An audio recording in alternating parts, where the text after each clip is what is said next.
Students, इस video में हम स्टडी करने वाले हैं प्रिपरेशन ऑफ एल्डिहाइड। यहाँ पर प्रिपरेशन ऑफ एल्डिहाइड पढ़ना ज़रूरी इसलिए है क्योंकि इसमें 4 इंपॉर्टेंट रिएक्शन आती है। इतनी इंपॉर्टेंट रिएक्शन जो सभी कॉम्पिटिटिव एग्जामों में पूछी जाती है, उससे रिलेटेड क्वेश्चंस आपके बोर्ड एग्जाम में तो आता ही आता है, साथ में सीबीएसई बोर्ड एग्जाम में भी आता है। तो ये प्रिपरेशन एल्डिहाइड की पढ़ना बहुत ज़रूरी है। अब इसमें हमारी 4 रिएक्शन पढ़ेंगे हम सारा, लेकिन ज़्यादा नहीं है, लेकिन इसमें 4 जो रिएक्शन है वो बहुत इंपॉर्टेंट है। सबसे पहले नंबर पे रोजनमूंड, सेकंड नंबर पे स्टीफन, थर्ड नंबर पे इटार्ड और फोर्थ नंबर पर गाटरमैन कोच रिएक्शन। तो ये सारी रिएक्शंस हमें इसमें देखने वाले हैं, किसमें, प्रिपरेशन ऑफ एल्डिहाइड में।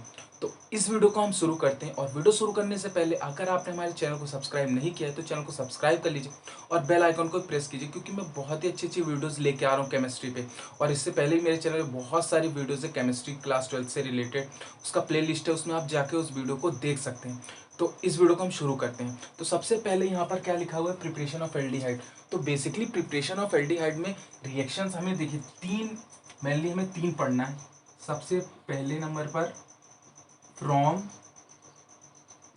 एसाइल क्लोराइड, या फिर हम इसको कहते हैं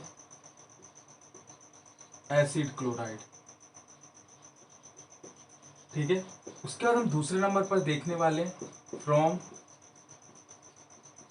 नाइट्राइल एंड ईस्टर, ठीक है।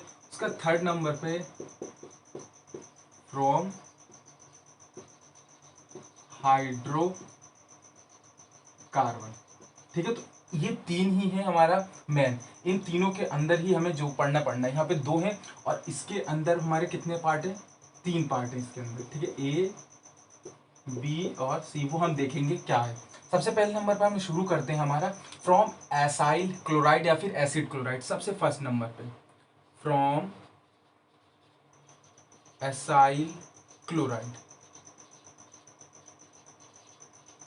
अब यहाँ पर सबसे पहले आपको ये समझना होगा किसी भी रिएक्शन को करने से पहले कि हमारी रिएक्शन किस चीज़ की। एग्जाम में तो आपको प्रिपरेशन ऑफ एल्डिहाइड नहीं दिया रहेगा, वहाँ पे सीधे आपको क्या दिया रहेगा, इस तरीके का हमारा रिएक्टेंट दिया रहेगा और कैटेलिस्ट दिया रहेगा। हमें प्रोडक्ट खुद से बनाना पड़ेगा, या फिर नेमिंग रिएक्शन दे देगा। तो आपको पता होना चाहिए कि जो भी नेम रिएक्शन है, जो भी नेम रिएक्शन, जैसे ये रिएक्शन जो हम कर रहे हैं ये हमारी रोजनमूंड रिएक्शन है। तो जैसे कि एग्जाम में दे दिया रोजनमूंड रिएक्शन, तो आपको सबसे पहले दिमाग में ये नोटिस होना चाहिए कि रोजनमूंड रिएक्शन है तो उसका हमें प्रोडक्ट क्या बनाना है। मेनली हमें डिफिकल्टी यही आती है, अगर आपको प्रोडक्ट पता चल जाता है तो उससे कुछ ना कुछ इधर का एक्सट्रैक्ट करके लिख सकते हैं।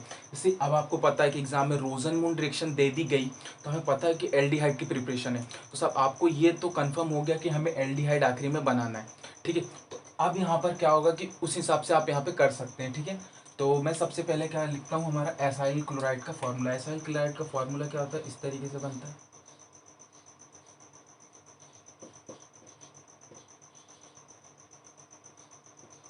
ठीक है। अब इसकी रिएक्शन होती है पीडी किसके ऊपर, BaSO4। और हम यहाँ पे क्या करते हैं, H2 का यूज करते हैं। पैलेडियम एंड बेरियम सल्फेट क्या है, कैटेलिस्ट है। जब हम अपने एसाइल क्लोराइड को हाइड्रोजिनेटेड करते हैं किसके कैटेलिस्ट की प्रेजेंस में, इस कैटेलिस्ट की प्रेजेंस में, तो हमारा यहाँ पर क्या बनता है,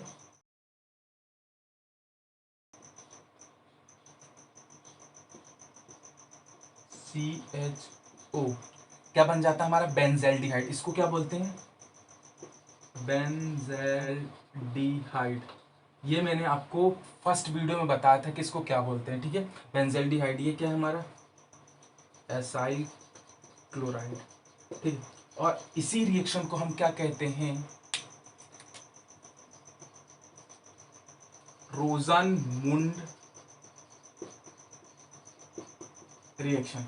इसी रिएक्शन को हम क्या कहते हैं, रोजनमूंड के रिएक्शन कहते हैं। जब हम एसाइल क्लोराइड को हाइड्रोजिनेटेड करते हैं किसकी प्रेजेंस में, कैटेलिस्ट की प्रेजेंस में, तो हमें क्या मिलता है, यहाँ पे बेंजल्डिहाइड मिलता है। इसी रिएक्शन को हम क्या कहते हैं, रोजनमूंड रिएक्शन। ये सबसे पहले नंबर की रिएक्शन है, ठीक है। और बहुत ही ईजी है, ज़्यादा कुछ भी इसमें टफ नहीं है। हमें पता है कि प्रिपरेशन ऑफ एल्डिहाइड की मेथड है, हमें एल्डिहाइड बनाना है, डायरेक्ट H2 है। अब इसमें इस तरीके से भी आप समझ सकते हैं कि H2 है, इस तरीके से भी शायद आप समझ सकते हैं कि यहाँ पर एक HCl बन गया होगा उधर साइड, मतलब कि माइनर प्रोडक्ट में HCl बन गया होगा, और ये Cl जब HCl एक H के साथ चला गया तो एक H यहाँ कम माइन हो गया। इस तरीके से भी आप इसको समझ सकते हैं, ठीक है। इस तरीके से भी आपको समझ सकते हैं। अब हम आते हैं हमारे सेकेंड नंबर पे आप इसको क्या कीजिए कि नोट कर लीजिए। अब हम इसको बताते हैं इसके बाद सेकेंड नंबर पे। तो सेकेंड नंबर पे क्या है हमारा, सेकेंड नंबर पे हमारा from nitrile and esters. Second number पे फ्रॉम नाइट्राइल्स एंड ईस्टर्स। ठीक है, नाइट्राइल और ईस्टर्स। तो सबसे पहले मैं यहाँ पे क्या बताता हूँ आपको, नाइट्राइल RCN क्या होता है, नाइट्राइल। ठीक है, इसका हम किसके साथ, SnCl2 प्लस, या फिर हम इसको कैटेलिस्ट भी कहते हैं, HCl को हम कह सकते हैं। इसकी प्रेजेंस में यहाँ पर क्या होता है कि इसकी रिएक्शन होती है, तो ये क्या बनाता है, RCN डबल बॉन्ड NH। ठीक है, और इसके बाद जब हम इसका हाइड्रोलाइज करते हैं, ठीक है, तो ये हमारा क्या बना लेता है, RCHO। यानी कि इस तरीके से ये हमारी रिएक्शन होती है। कौन सी रिएक्शन है, इसी रिएक्शन को हम क्या कहते हैं, स्टीफन्स रिएक्शन। ठीक, अब मैं इसको समझाता हूँ, ये मैंने लिख दिए। देखिए RCN यानी कि नाइट्राइल, जब हमारा स्टेनस क्लोराइड के साथ, मतलब स्टेनस क्लोराइड के साथ इसकी प्रेजेंस में, HCl की प्रेजेंस में क्या होता है कि जब रिएक्ट करता है तो हमारा क्या बनाता है, एक यहाँ पर इंटरमीडिएट कंपाउंड भी कह सकते हैं। ठीक है, इसको एमीन भी कह सकते हैं। ठीक है, तो ये जब करता है तो यहाँ पर थोड़ा सा गड़बड़ लिख गया, यहाँ पर H होगा और यहाँ पे N होगा। ठीक है, तो जब इसकी प्रेजेंस में क्या होगा कि ये होगा, तो ये हमारा एक इंटरमीडिएट कंपाउंड बनाएगा, और जब ही हम उसका हाइड्रोलाइज कर देंगे तो हमें क्या मिल जाएगा, एल्डिहाइड मिल जाएगा। तो यही रिएक्शन हमारी क्या कहलाती है, स्टीफन्स रिएक्शन। ठीक है, कुछ भी ज़्यादा टफ नहीं है। इसके आगे भी आपके एनसीईआरटी की बुक में 3 या 4 रिएक्शन और लिखे, बट मैं उसको नहीं बता रहा हूँ। फ्रॉम ईस्टर्न एंड नाइट्राइल में जानबूझ के नहीं बता रहा हूँ। ठीक है, उसको बताने से क्या होगा कि आप कंफ्यूज हो जाएंगे, और हो सकता है कि आप स्टीफन रिएक्शन आप एग्जाम से पूछे तो आप गलत करके आ जाएंगे, क्योंकि जब एक जैसे ही कंपाउंड का, यानी एक जैसे ही रिएक्टेंट के आप 2-3 रिएक्शन पढ़ लेंगे तो आप वहाँ पे कंफ्यूज हो जाएंगे। इसलिए मैं आपको नहीं बता रहा, और वो इतनी ज़रूरी भी नहीं, ये आपको ज़रूरी, इसलिए मैं आपको ये बता रहा हूँ। अब हम आते हैं हमारे थर्ड नंबर की रिएक्शन पे, और थर्ड नंबर ही थोड़ा सा बड़ा है। अभी मैं आपको कौन कौन सी 2 रिएक्शन बता चुका हूँ, कौन कौन सी बता चुका हूँ, रोजनमुंड और स्टीफन्स। अब थर्ड नंबर पे आते हैं हमारे। थर्ड नंबर क्या है, फ्रॉम हाइड्रोकार्बन। ठीक है, हमें क्या, हाइड्रोकार्बन से हमें क्या करना है, यहाँ पर हमारे एल्डिहाइड को बनाना है, प्रिपेयर करना है। ठीक है, तो सबसे पहले यहाँ पे मैंने आपको बताया है कि हाइड्रोकार्बन का 3 प्रोसेस हैं। तो सबसे पहले ए नंबर पर हमारी क्या है, यहाँ पर फ्रॉम ऑक्सीडेशन,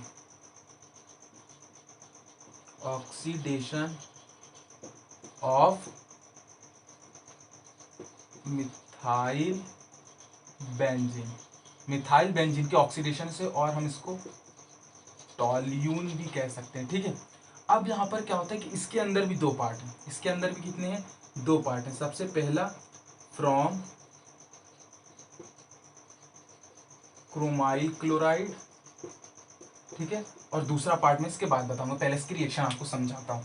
ठीक है, फ्रॉम क्रोमाइल क्लोराइड, हमें प्रोडक्ट क्या बनाना है, एल्डिहाइड बनाना है। ठीक है, अब क्रोमाइल क्लोराइड का फॉर्मूला क्या होता है, सबसे पहले तो आपको ये पता होना चाहिए, और आपको ये तो पता ही है कि हम किसके अंदर पढ़ रहे हैं, मिथाइल बेंजीन। यानी कि हमारा देखिए, ये तो हमारा डिसाइड है कि ये क्या होगा, इस तरीके से। ठीक है, अब हमें क्या होगा, क्रोमाइल क्लोराइड यानी कि CrO2Cl2। ठीक है, इस तरीके से होगा। और इसमें एक चीज और आपको ध्यान रखना है कि पहले ही तो ये क्या बनाएगा, एक कॉम्प्लेक्स बनाएगा। कैसा कॉम्प्लेक्स बनाएगा, यहाँ पे एक कैटेलिस्ट आएगा CS2। ठीक है, अब इसका एक कॉम्प्लेक्स बनेगा इस तरीके से, देखिए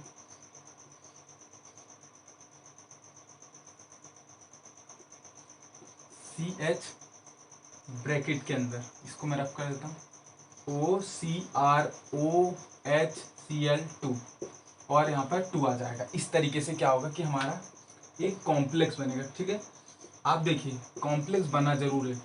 आप चाहे तो एग्जाम में एक आपके पास तरीका होता है, कॉम्प्लेक्स स्किप कर सकते हैं आप, इसको अगर नहीं लिखेंगे। ये नेम रिएक्शन है, इस रिएक्शन को हम इटार्ड कहते हैं, इटार्ड रिएक्शन। बट इस रिएक्शन में आपको ये लिखना पड़ेगा, आप इसमें इसको स्किप नहीं कर सकते, क्योंकि नेम रिएक्शन है, आपको ये लिखना ही होगा। तो आप इस कॉम्प्लेक्स को लिखेंगे। अब इसके बाद क्या करेंगे कि हम इसका हाइड्रोलाइज कर देंगे। हाइड्रोलाइज का पता ही आपको, H3O पॉजिटिव, तो हमें क्या मिल जाएगा यहाँ पर, इस तरीके से हमारा CHO यानी कि बेंजल्डिहाइड। ठीक है, प्रिपेयर हमें वही करना है आखिरी में, बेंजल्डिहाइड। ये हमारी कौन सी है, फर्स्ट नंबर की। इसी में आप सेकंड नंबर भी कर सकते हैं। इस रिएक्शन को हम इटार्ड कहते हैं। इटार्ड रिएक्शन में ये कहता है कि जब हम क्रोमाइल क्लोराइड की रिएक्शन टॉल्यून के साथ करवाते हैं तो एक कॉम्प्लेक्स कंपाउंड बनाता है। जब उस कॉम्प्लेक्स कंपाउंड को हम हाइड्रोलाइज करते हैं तो हमें बेंजल्डिहाइड मिलता है। यही इटार्ड रिएक्शन कहती है। ठीक है, बहुत ही ईजी है। ये हमारा क्या हुआ, फर्स्ट नंबर। अब इसमें हम सेकेंड नंबर फ्रॉम दूसरा, इसी में रफ करके मैं बता देता हूँ, फ्रॉम क्रोमिक ऑक्साइड। अब मैं क्रोमिक ऑक्साइड, अब क्रोमिक ऑक्साइड का यहाँ पे फॉर्मूला चेंज हो जाएगा। देखिए क्रोमिक ऑक्साइड का फॉर्मूला क्या होता है, CrO3।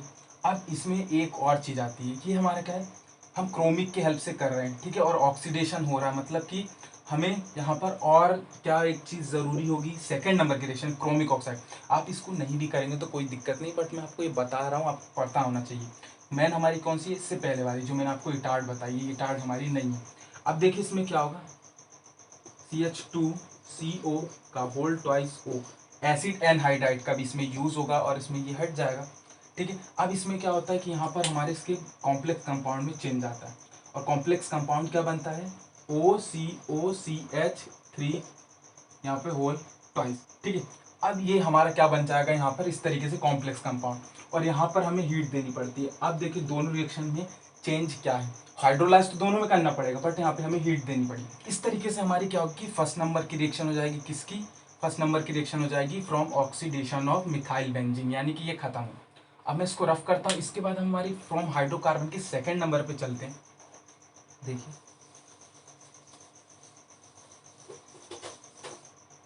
तो फ्रॉम हाइड्रोकार्बन का सेकेंड नंबर यहाँ पे क्या है, इसको बी नाम दे दीजिए, by side chain chlorination followed by hydrolysis. ठीक है, तो हमारे सेकेंड नंबर की क्या है, फ्रॉम हाइड्रोकार्बन के अंदर हमारे सेकेंड नंबर पे है क्या, by side chain chlorination followed by hydrolysis. अब इसकी रिएक्शन क्या है, इतना इंपॉर्टेंट नहीं है, ध्यान में रखने की भी जरूरत नहीं, लेकिन बनना जरूर चाहिए, इसको कॉन्सेप्ट आपको पता होना चाहिए। इसमें भी क्या हो रहा है, जैसे हमने उसमें लिया था, इसमें भी हम क्या ले रहे हैं, प्रोडक्ट में वो सॉरी रिएक्टेंट में CH3, और इस तरीके से। अब इसमें हमारा रिएक्टेंट सॉरी यहाँ पे कैटेलिस्ट क्या होगा, Cl2 या फिर Hb। अब इसमें क्या बनेगा हमारा, यहाँ पे कॉम्प्लेक्स कंपाउंड बनेगा। ठीक है, कॉम्प्लेक्स कंपाउंड क्या बनेगा, CH Cl2। अब इसका हम क्या कर देंगे, हाइड्रोलाइज कर देंगे, H3O पॉजिटिव। यहाँ लिखा ही है सीधे कि हमें हाइड्रोलाइज तो करना ही 373 केल्विन टेम्परेचर पर। तो ये हमारा क्या बन जाएगा, आखिर में आपको पता ही होना चाहिए कि बेंजल्डिहाइड बन जाएगा। तो ये हमारा क्या है कि एक प्रिपरेशन है किसकी, फ्रॉम हाइड्रोकार्बन के by side chain chlorination followed by hydrolysis. Hydrolysis के कारण क्या होता है कि हमारा एल्डिहाइड बनता है। अब इसके बाद हम आखिरी पे चलते हैं, और ये बहुत ही इंपॉर्टेंट रिएक्शन है, तो लास्ट में मैं आपको बता रहा हूँ, ये बहुत ही इंपॉर्टेंट रिएक्शन है, ये C नंबर की होगी। इसको भी आप नोट कर लीजिए, जितने भी आप बताया है इन सब का आप नोट्स बना लीजिए। अब मैं आता हूँ आखिरी नंबर पे। अब हमारी C नंबर की रिएक्शन को देखते हैं। C नंबर क्या है, गाटरमैन कुछ रिएक्शन। अब ये हमारी क्या है, गाटरमैन कुछ रिएक्शन। तो गाटरमैन कुछ रिएक्शन में कुछ भी ज़्यादा टफ नहीं है। सबसे पहले तो हमें ये पता है कि हमारी एल्डिहाइड की प्रिपरेशन, एग्जाम में के पॉइंट ऑफ व्यू से ये एल्डिहाइड की प्रिपरेशन है, ये पता होना चाहिए, यानी कि हमें प्रोडक्ट बनाना क्या है, एल्डिहाइड। अब यहाँ पर क्या हो रहा है कि ये देखिए, यहाँ पर हम रिएक्टेंट क्या लेते हैं, इस तरीके से लेते हैं बेंजीन। इसमें सिंपल बेंजीन होती है, इसमें कोई सा कंपाउंड नहीं होता है, बेंजीन। अब आपको पता है कि बेंजीन जो है बहुत कम रिएक्शन देती है, मतलब कि ये एक एरोमेटिक कंपाउंड है, इसमें रेजोनेंस होता है और भी प्रॉपर्टीज होती हैं, उसके कारण क्या होता है कि रिएक्शन कम करते हैं। इसलिए तो आपने अभी तक जितनी भी इससे पहले रिएक्शंस देखी उनमें हर में किसी में कैटेलिस्ट यूज़ कर रहे हैं, किसी में हाइड्रोलाइज कर रहे हैं, हर चीज़ में कहीं कॉम्प्लेक्स कंपाउंड बना रहे हैं। मतलब एरोमेटिक जो कंपाउंड होते हैं वो थोड़ी सी प्रॉब्लम करते हैं, तो हमें इसको फोर्सफुली रिएक्शन करवाना होता है। तो यहाँ पर देखिए कितने कैटेलिस्ट है। सबसे पहले हमारा क्या होता है, कार्बन मोनोऑक्साइड। दूसरे नंबर हाइड्रोक्लोरिक एसिड HCl। तीसरे नंबर पर यहाँ पर क्या आता है, एनहाइड्रस, एनहाइड्रस AlCl3 और कूप्रस क्लोराइड। ठीक है, तो ये हमारा क्या है कि ये कैटेलिस्ट है। तो इस तरीके से क्या होता है कि हमारा यहाँ पे क्या बन जाता है,